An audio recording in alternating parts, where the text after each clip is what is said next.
Good afternoon, everybody. I'm Sheriff Adan Mendoza, Santa Fe County Sheriff's Office.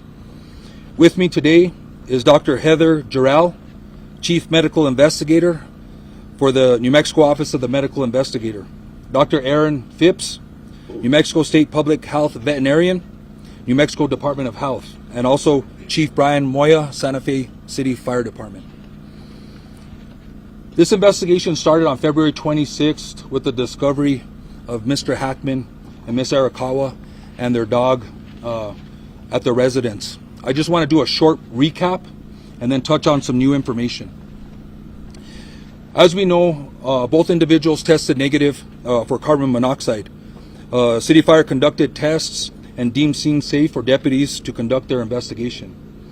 The preliminary pacemaker interrogation results were released last week, and I'll let Dr. Jarrell touch more specifically on those results.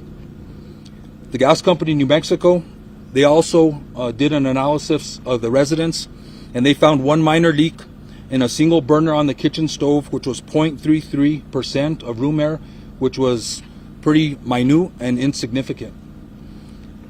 Since that time, Xena, the deceased dog, has been taken for necropsy at the Veterinary Diagnostic Services, and we'll be awaiting those results. Let's speak a little bit in reference to the timeline for Betsy Arakawa. We know from our investigation that on February 9th, 2025, she picked up Xena from Gruta Veterinary Hospital. There was a procedure that was done with the dog, which may explain why the dog was in a crate at the residence. Let's move on to February 11th, 2025. Mrs. Arakawa had an email conversation with her massage therapist at about 11:21 a.m. Moving on into the afternoon, Ms. Arakawa was at the Sprouts Farmers Market between 3:30 and 4:15 p.m. Ms. Arakawa was seen on surveillance video at the CVS Pharmacy in Santa Fe from 4:12 to 4:20 p.m. She then stopped at a local pet food store at about 4:54 p.m. Her car was seen on surveillance, and the remote control clicker that is assigned to her and her vehicle was used to enter the subdivision to gain access to the gated community at 5:15 p.m. Numerous emails were unopened on her computer on February 11th. There was no additional outgoing communication from her or known activity after February 11th, 2025. The cell phone information and the cell phone data is pending. We're working with state police to get the information from those phones, but our investigation shows that all the last known communication and activity from Ms. Arakawa was on February 11th. I'm going to go ahead and turn over the podium to Dr. Jarrell. I would ask that everybody refrain from asking questions until everybody has provided their statements. I'll step up to the podium, and then we'll go ahead and field questions from the media. Thank you.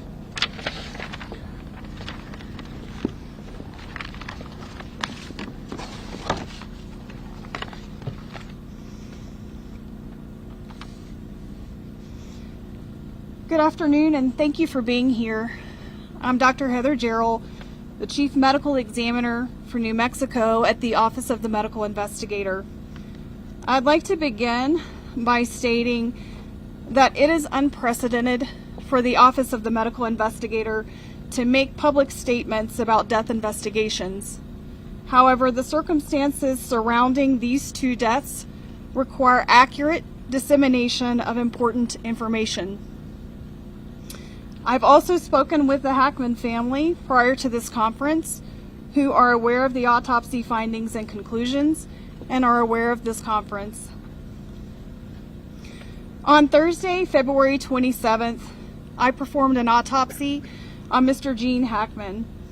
Medical examiner Dr. Daniel Gallego at the Office of the Medical Investigator performed a full autopsy on Miss Betsy Arakawa Hackman, also on Thursday, February 27th. By report, Miss Arakawa Hackman's legal name is Betsy Hackman, which is how she will be referred to hereafter. The cause of death for Miss Betsy Hackman, aged 65 years, is Hantavirus pulmonary syndrome. The manner of death is natural. Autopsy examination and full body postmortem CT demonstrated no findings of trauma internally or externally, with microscopic findings consistent with hantavirus pulmonary syndrome. Laboratory testing was positive for hantavirus at a clinical lab, with required confirmation testing positive at Scientific Laboratories Division. Testing for COVID-19, influenza, and other common respiratory viruses was negative. Testing for carbon monoxide was negative. There were no other significant natural disease findings. Pills present on scene were thyroid medication, which were being taken as prescribed and is not currently a concern for a contributory cause of death. The cause of death for Mr. Gene Hackman, aged 95 years, is hypertensive and atherosclerotic cardiovascular disease, with Alzheimer's disease as a significant contributory factor. Autopsy examination and a full body postmortem CT examination demonstrated no acute findings of internal or external trauma and showed severe heart disease, including multiple surgical procedures involving the heart, evidence of prior heart attacks, and severe changes of the kidneys due to chronic high blood pressure.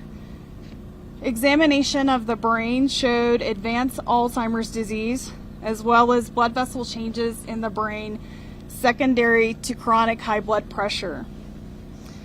Laboratory testing performed at Scientific Laboratories Division was negative for COVID-19, influenza, and other common respiratory viruses. Testing for hantavirus was negative. Testing for carbon monoxide was negative. Additionally, there were no autopsy findings concerning for hantavirus infection. I have been asked when death occurred for these individuals. There is no reliable scientific method to accurately determine the exact time or date of death.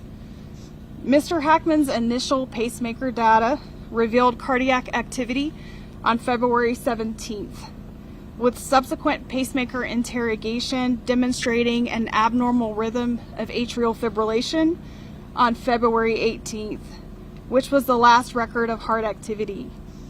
Based on this information, it is reasonable to conclude that Mr. Hackman probably died around February 18th. Based on the circumstances, it is reasonable to conclude that Ms. Hackman passed away first, with February 11th being the last time that she was known to be alive. Lastly, clinically, hantavirus infection is characterized by flu-like symptoms consisting of fever, muscle aches, cough, sometimes vomiting and diarrhea that can progress to shortness of breath and cardiac or heart failure and lung failure. This occurs after a 1 to 8 week exposure to excrement from a primarily particular mouse species that carries hantavirus. The mortality of hantavirus, the mortality rate of the hantavirus strain in the Southwest is about 38 to 50%. The hantavirus strains in the United States are not transmissible from person to person. And so this is an appropriate time to segue to Dr. Aaron Phipps, the state public health veterinarian with the New Mexico Department of Health. But before I do so, I'd like to kindly ask for everyone to please respect the privacy that Mr. Gene Hackman, Miss Betsy Hackman, and their family and friends deserve. Thank you.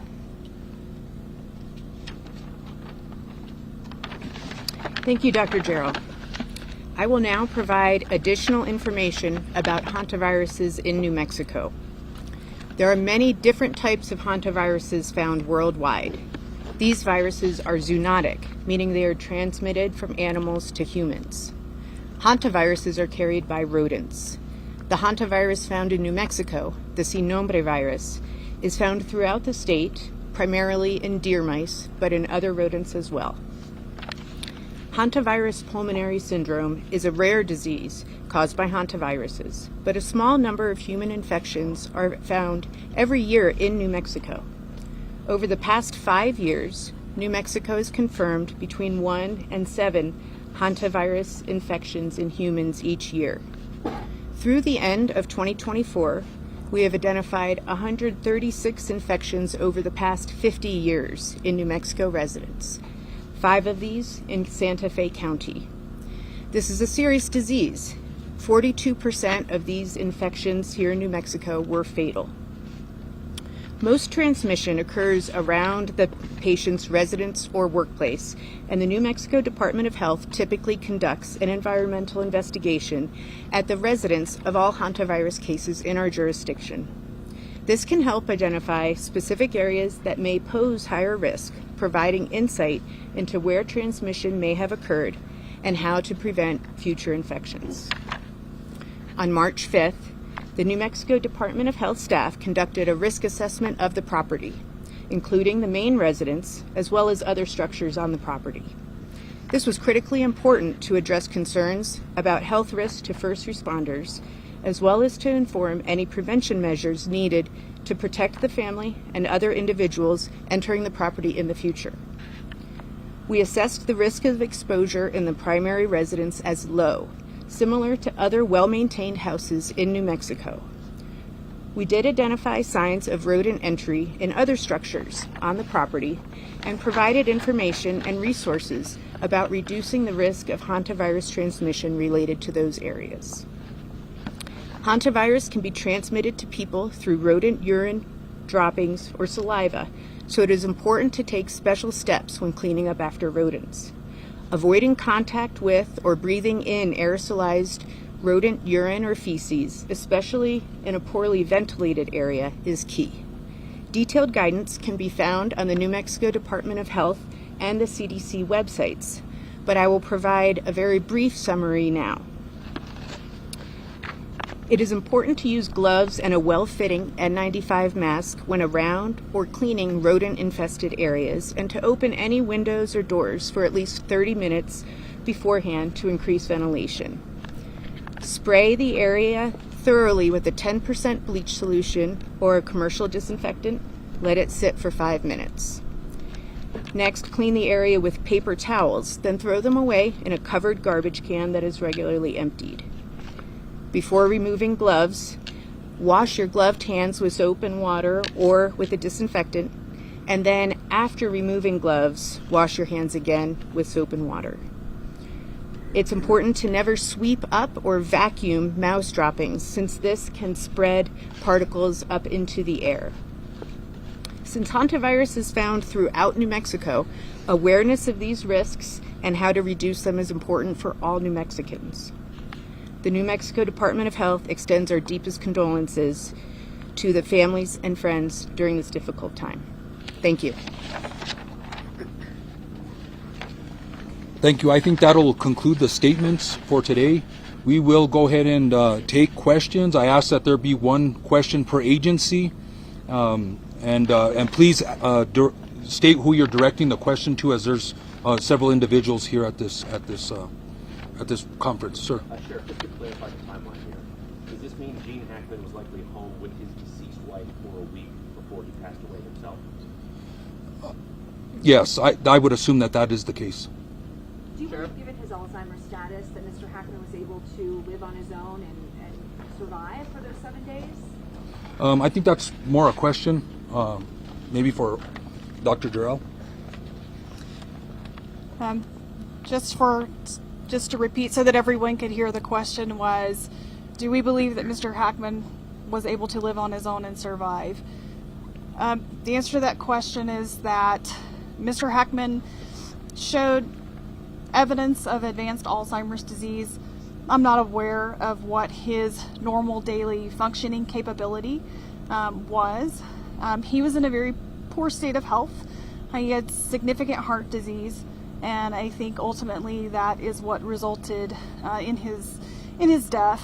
I was able to look at fluid to determine if he was dehydrated, and I did not see evidence of dehydration.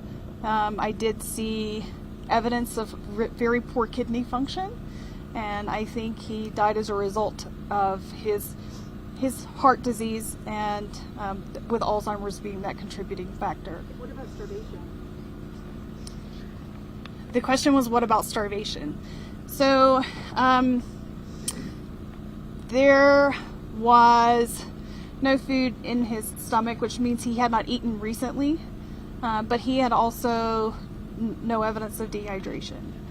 So based on your understanding of the progression of the Alzheimer's, do you believe that he was possibly not aware that his wife had died or didn't know what to do in that situation? It's difficult to answer. The question was he aware that Ms. Hackman had died? And I think that question's difficult to answer, but I can tell you that he was in an advanced state of Alzheimer's, and it's quite possible that he was not aware that she was deceased. This is for the sheriff. Considering the circumstances under which Mr. Hackman was found in the mudroom with his walking cane and sunglasses by him, do you think there is a possibility that he was trying to get help for his wife? That's hard to answer. Again, it's hard to get into the frame of mind of what was happening at the time. And I don't know if we'll ever have the answer to that question, whether he was going to go for help or he wasn't. Sir? Sheriff, are there any other big questions that you're trying to answer? I mean, does this answer the biggest questions you had about their death in this case? Is there anything else that you're really seeking? Yeah, so the question is there any other big questions that are left? I think a lot of questions were answered here today. I think there was, Dr. Jarrell went over the cause of death, and I think a lot of those questions are answered. I think the timeline that we've been given as far as the pacemaker results and the history and evidence that we found as far as the timeline of Miss Arakawa, I think a lot of the questions have been answered. We are waiting on the cell phones, but I would very unlikely that the cell phones are going to show anything else. Another question? Sure. Are there any signs of, what have you learned about Mr. Hackman's communication after February 11th? Did you talk to any friends of his who had spoken with him during that week-long period, or know anything about what he was doing? So the question is whether there was any communication from Mr. Hackman or activity, and no, at this point, no. I don't know if he used cell phones or technology or emails. There's no indication of that. So right now there is no activity from Mr. Hackman. Sheriff, do you know if his pacemaker was connected to some sort of monitoring service? Does anyone take off that something was wrong? The question was his pacemaker connected to a monitoring service? The answer to that is that his physician, one of his physicians, had contacted me and told me that they could see the data from the 17th, but that to really get the most information from that would come from the interrogation of the pacemaker. And that's as much as I can answer, not being a cardiologist. But they didn't say whether or not they were monitoring, or was his pacemaker equipped to send back data in an exact time so that someone could say, hey, something's not right. I can't answer that question. I'm sorry. Question for you, Dr. Sir. Jarrell. Sheriff, Sir. Was there any footage that came from the body cam from the house? I'm sorry, what was? Was there any footage or anything that you can see from, like, body cam footage from the house? Any? Are you talking about the body cams that the investigator, the responding personnel were wearing? Video? Is there any video? No. So there was no outside surveillance or interior surveillance that we are aware of in the residence. So there was nothing to show the activity inside or outside the residence, and not at this time, no. Dr. Jarrell, you mentioned that one of the symptoms of Hantavirus is shortness of breath. We learned before that Betsy Hackman was laying on the floor when she was found. What kind of medical episode would she have had to cause her to fall and then not be able to ask for help? The question was regarding shortness of breath with hantavirus and what kind of medical episode would we expect from somebody found on the floor. And I think to be able to answer that question fairly, it can go back to hantavirus infection, which initiates with what's called a prodromal phase. That's initially flu-like symptoms where a person has fever and muscle aches, that they don't feel well. After, of course, being exposed to rodent excrement. And that phase can last roughly 3 to 6 days. And then they can transition to that pulmonary phase where they have fluid in their lungs and around their lungs. And at that point, a person can die very quickly, within 24 to 48 hours, roughly speaking, without medical treatment. It's not uncommon to find someone down on the floor as part of a terminal collapse, so to speak, and that may very well have been what happened to Ms. Hackman. You're estimating her time of death on the 11th, or is it possible that she collapsed and was alive for a couple of days? It's hard to say. I don't think she was on the floor alive for a couple of days. I think that she went through that time period, and I don't know when she began to feel ill. And those are just things that I don't know that I'm ever going to have the answers to. But I think, and going back to that initial time period, roughly 3 to 6 days of feeling ill and then succumbing pretty quickly after fluid begins to build up in the lungs. Given the dog was created, is it fair to assume that the dog died from dehydration or starvation?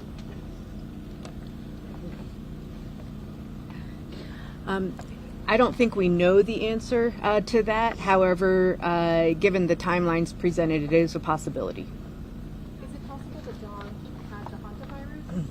Dogs do not get sick from hantavirus. Sir. You mentioned that Betsy Hackman went to a pharmacy. You know, she consulted with a pharmacist or what medication she might have sought out? The question was if we knew on Betsy's visit to the pharmacy if there was some medication or if she consulted with a pharmacist. We don't have that information, and I'm not sure that we can get that information due to HIPAA laws, but we don't have that information right now. Sir. Why did it take that long for someone to come in? You know the circumstances. Did anyone know about this? At this point, there's no indication that there was a caretaker at the home. With the footage that you saw of Betsy on February 11th, was there any indication that she was feeling shortness of breath or having trouble moving around while she was running these errands? You know, we can analyze the video a little more, but it's going to be hard to tell. She was walking around, she was shopping, she was visiting stores, but my detectives didn't indicate that there was any problem with her or struggle of her getting around. So, and I believe she had a mask on also, so I'll have to confirm that, but yeah, that there wasn't any indication of that. Sasha? I don't know if we could better answer it, but when was the last time you guys dealt with the hantavirus cases that came out or responded to them? Yeah, the question was last time the city of Santa Fe or the county dealt with a hantavirus case. I think we're gonna have to look into that. I'll get back to you. I would have to do some data before we pull that Have you had any information. communication with the CDC? Is there a concern about a bigger public health issue here when it comes to hantavirus? The CDC is aware of this case. Hantavirus is a notifiable condition nationally. All hantavirus cases are notified to them. This is not an unusual case. We get cases every year, unfortunately. So we're not seeing any indications of any abnormal or unusual patterns. Dr. Jarrell? We'll go ahead and take 2 more questions, and then we'll wrap this up. Is there anybody that hasn't asked a question yet? Sir. Did Betsy communicate to anyone, family, friends, that she was feeling ill, but she didn't make it work? Again, we're going through some of the communications, and I think the cell phones may have some indications of that prior to the 11th. But as of this moment, I don't have any information that she was indicating that she was feeling ill during any communication. One more question?